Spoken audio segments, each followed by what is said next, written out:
The howl knifed through the dusk, sharp and mournful. Emma flinched in her seat, her small hand tightening around the seatbelt as the car sped along the rain-specked highway.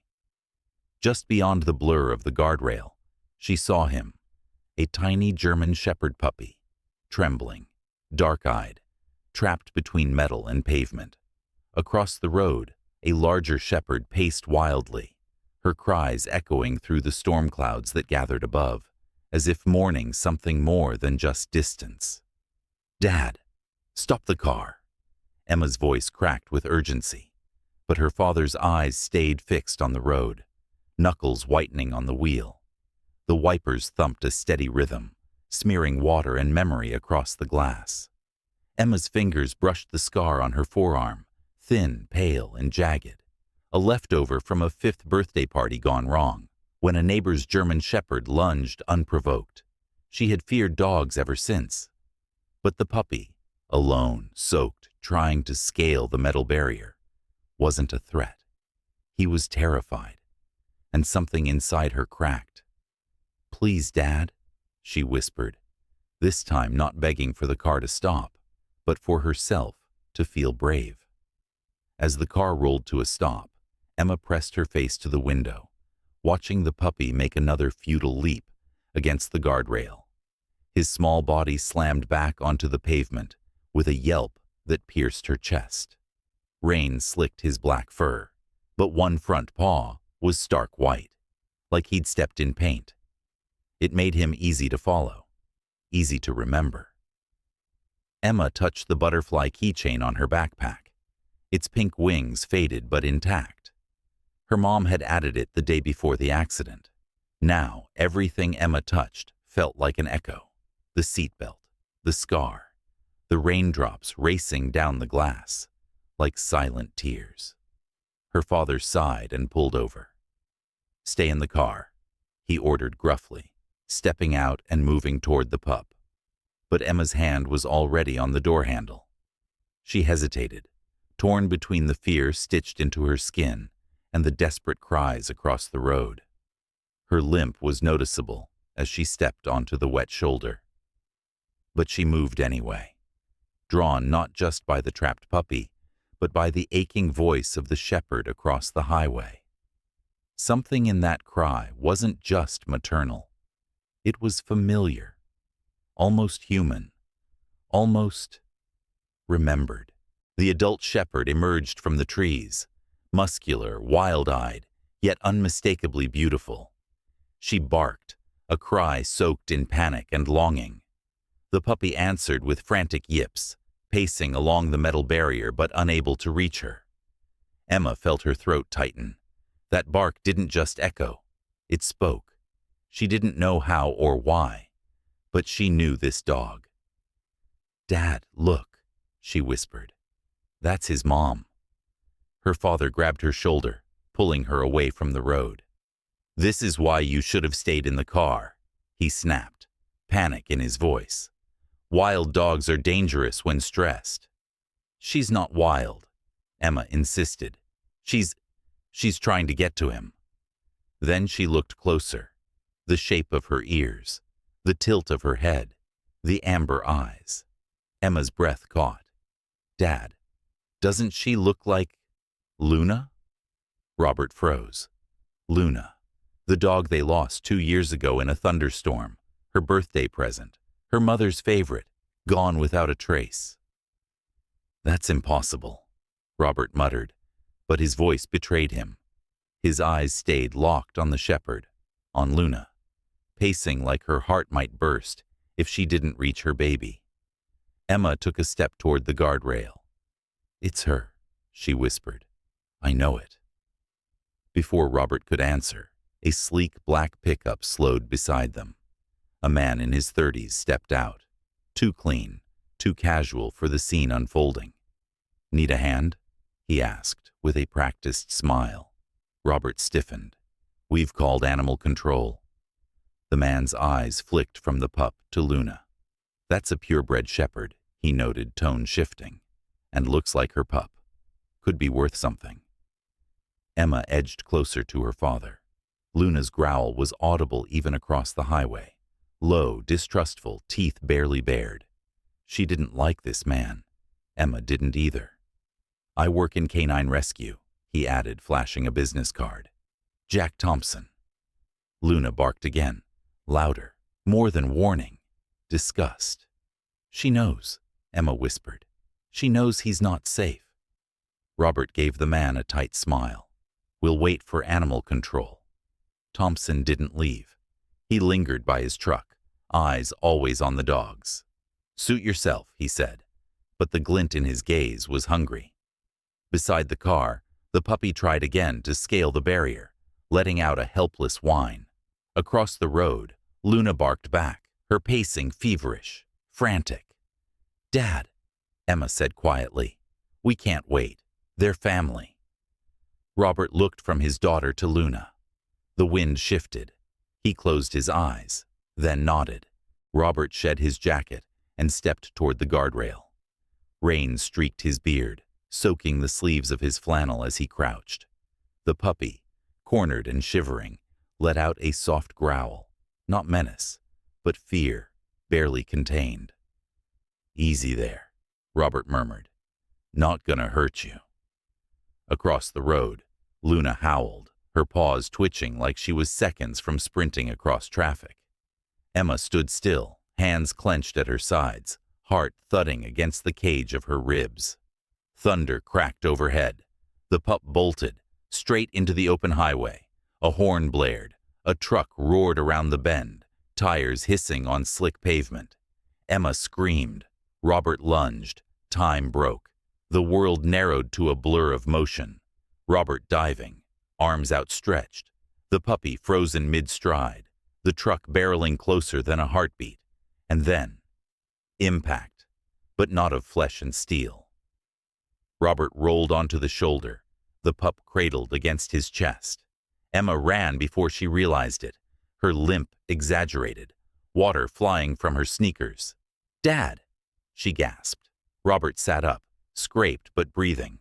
The puppy trembled in his arms, wet and wild-eyed, but alive. "Jacket," he grunted. Emma knelt beside them, wrapping the soaked cloth around the small body.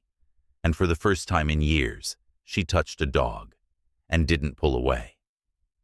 They moved as one, father, daughter, and rescued pup, toward the car. Behind them, Luna stood at the edge of the trees, her posture tense but unyielding, as if willing her baby to safety through sheer force of love. Thompson hadn't moved. He leaned against his truck, eyes sharp, mouth a flat line. Robert opened the back door and laid the bundled puppy on the seat. The pup squirmed free of the jacket, retreating to a corner but watching them now, wary, not terrified. "We can't just leave Luna," Emma whispered, peering into the rain. "She's wild now," Robert said, but the words sounded hollow. "She followed us this far," Emma pressed. "Maybe she'll follow us home." Robert hesitated, then nodded slowly. "We'll drive slow. If she follows, we'll figure the rest out." As the car started, Luna stepped forward. One paw, then another, touched the wet pavement. Emma held her breath. The puppy in the back seat whined. Outside, Luna's ears perked, and then, as if pulled by invisible thread, she began to follow. Her stride steady, eyes locked on the car. Through the rear window, Emma watched the impossible unfold. The dog they lost, the mother they mourned, the wild creature who remembered. The road shimmered beneath sheets of rain. Robert drove at a crawl, hazard lights blinking as if in warning to the past that trailed them. Behind the car, Luna followed, head lowered against the wind, paws pounding the slick asphalt with maternal urgency. Emma twisted in her seat, watching her with awe. The puppy, Shadow, she had decided, pressed his nose to the glass, ears perked, eyes wide. He sensed her too. "She's still coming," Emma whispered, her voice a mix of wonder and fear. Robert nodded but said nothing. His focus flicked between the road, the mirror, and the black pickup that trailed them at a careful distance. Why's he still following us? Emma asked. Robert's jaw tightened. We'll worry about him after we get Luna and Shadow home. The word home hung heavy in the car. Could they even call it that anymore, with shadows of grief soaked into the walls? But now, behind them, came something that used to belong, something that maybe still did. Lightning flashed again, illuminating Luna in stark silhouette. Her fur clung to her frame, soaked and wild, but her eyes were fixed on the car like a lighthouse cutting through fog. She hadn't given up. Neither had Emma. The gravel turnoff appeared like a memory, ghosted in mist, familiar yet uncertain. Robert signaled, the soft click of the indicator loud in the rain-drenched silence. Emma held her breath. Would Luna follow? Behind them, the German shepherd skidded slightly as the car turned, hesitated, then committed. Her paws struck the gravel with new urgency, driven not by instinct, but by something deeper. Something remembered. She's coming, Emma whispered. Robert exhaled slowly. Good girl. But the relief was brief. In the mirror, the black pickup followed too, headlights sharp, unblinking. Emma felt her stomach knot. I don't think he's here to help, she said. I know, Robert murmured. But first, we protect them. The house emerged through the trees, 2 stories of chipped paint, with blue shutters, her mom once said, matched Emma's eyes. The sight stabbed like a memory, raw and sweet. Emma hugged Shadow to her chest. He didn't resist this time.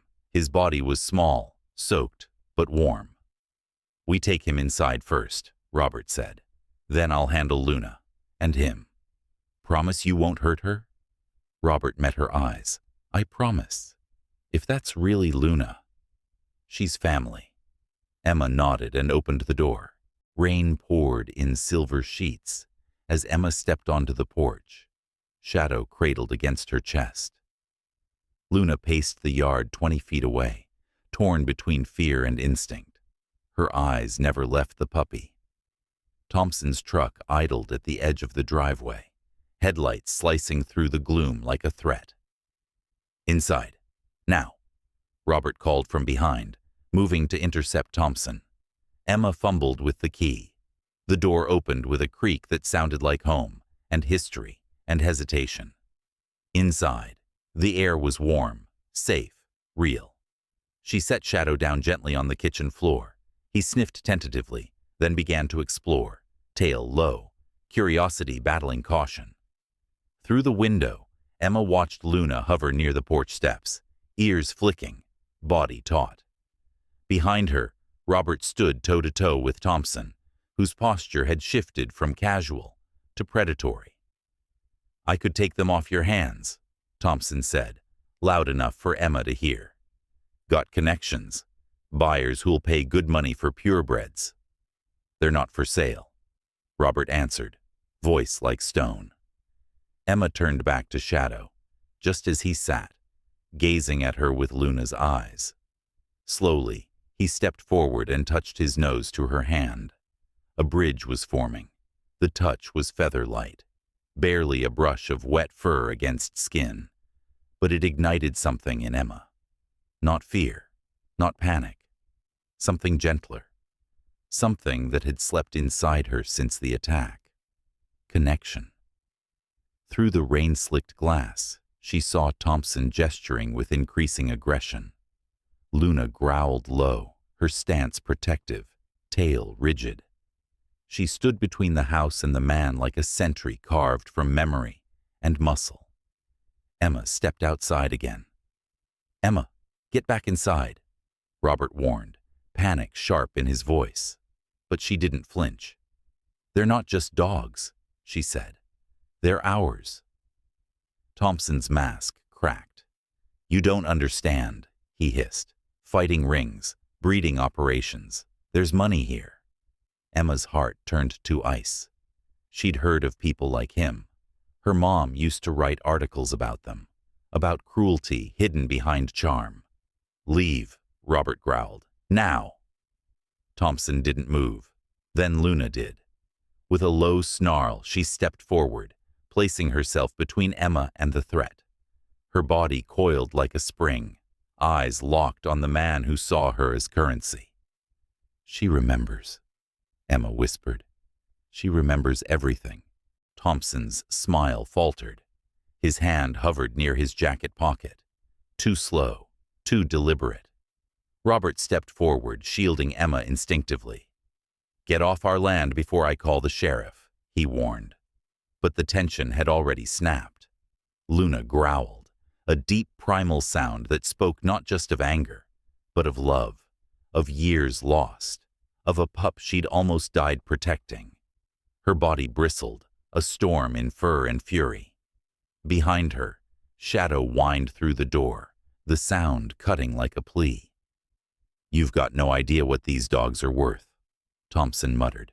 "You'd throw away a fortune for sentiment." "No," Robert said. "For family." Thompson took a step back. Luna didn't. Her teeth gleamed beneath the porch light. And finally, Thompson turned, retreating toward his truck. Emma stood frozen, barely breathing. Robert exhaled. "It's over." Not quite. Luna looked to Emma, not with hunger or fear, but something gentler, recognition. Emma raised her fingers to her lips and whistled. 2 short notes, one long rising, the whistle her mother used to use. Luna froze, then stepped forward, not as a stray, as Luna. Luna crossed the threshold slowly, each step cautious but certain. Rain clung to her fur like memory. She paused at the porch, eyes flicking between Emma and the house she once called home. Then, with a quiet huff, she entered. Inside, Shadow bounded forward with a yip of recognition, nose to nose with the mother he'd been torn from. Their reunion was silent, instinctual, sacred. Emma stepped back, giving them space. Robert stood in the doorway, watching them with something like awe. "She came home," he said, voice thick. Emma nodded, unable to speak. Shadow wagged his tail, just once, then again. A rhythm of hope, of healing. Luna lay down beside him, pressing her body close. For the first time, she looked at Emma not as a stranger, but as something more. A bridge to a life lost, and maybe, just maybe, a new one forming. Emma reached out, and this time, Luna didn't flinch. The storm outside began to ease,